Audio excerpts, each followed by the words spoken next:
Concerns about due process in this country in light of this case. It's something Senator Van Hollen talked about prior to leaving for El Salvador. Take a listen.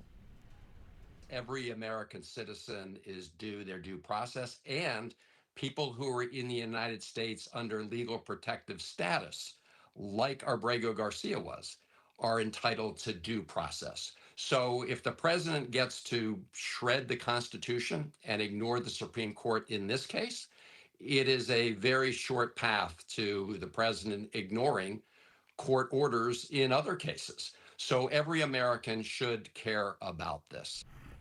Okay, well, joining us right now is attorney Scott Bergman. He is an expert on the Constitution and licensed in 29 jurisdictions in the U.S. Scott, we do want to get your take on this case.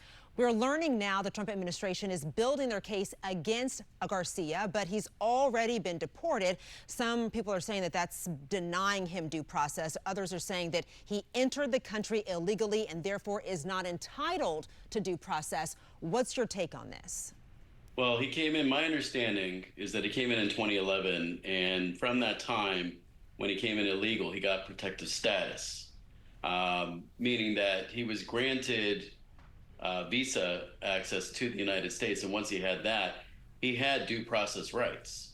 And that is the problem that really this case is about. It's creating a constitutional crisis. Just last night, I just read the Fourth Circuit opinion that just came out fresh. And everyone out there should really read this opinion because it is astonishing.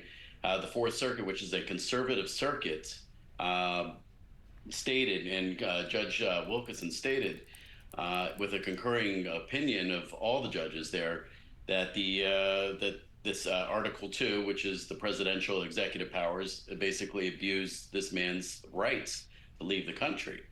And once he was thrown out, they did not respect the court system.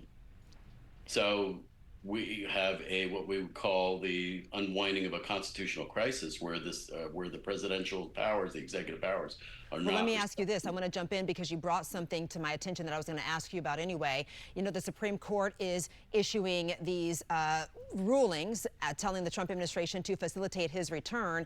The Trump administration is just defying those orders. What are the consequences of that? That is part of the constitutional crisis issue, because even if the courts were to find that the Trump administration was in criminal contempt, who's to say that President Trump wouldn't pardon them?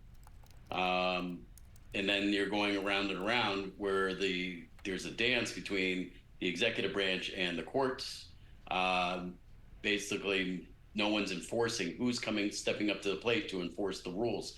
And if you can't enforce the rules, then what do you have left in the Constitution?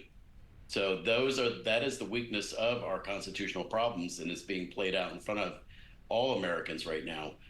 Who is to say the next step is that the Americans, the citizens, will not be removed from this country, and it's even being talked about. Yeah. Where American prisoners can be removed out of the country and sent out. I mean, this violates 14th Amendment due process, the 8th Amendment, right to counsel. It will go on and on and on. And that was my next question. Is a lot of people are saying that American citizens born here should be concerned. Are there broader implications from this case? I mean, do you see that as being a likelihood? I know it's being talked about. Is that a possibility? As outrageous as that sounds, that would be something that is even being talked about, or it's not even to be joked about. And that's why I think the Fourth Circuit came out very hard on the executive branch yesterday. And again, that opinion just came out last night. Judge Wilkinson wrote the opinion. It was concurred in unanimous decision. And the only thing I think that was set up for that was that the Supreme Court is going to take a hard look. I'm sure they're going to take a hard look at what they said and maybe toughen up their order. But even then, will the executive branch comply with the Supreme Court if they do such an event next step from what the Fourth Circuit had to say yesterday? And again, I implore everybody who's listening to this to go and read the Fourth Circuit opinion. You can find it easily online. It's 7 pages, and it talks about the issues, exactly what's going on. And I think it concerns every American right now that, if Garcia could be removed the way that he did, who's to say that the executive branch won't start removing American citizens out of the country? All right, Scott Bergman, thank you for talking with us this morning. We'll be in touch as this case unfolds.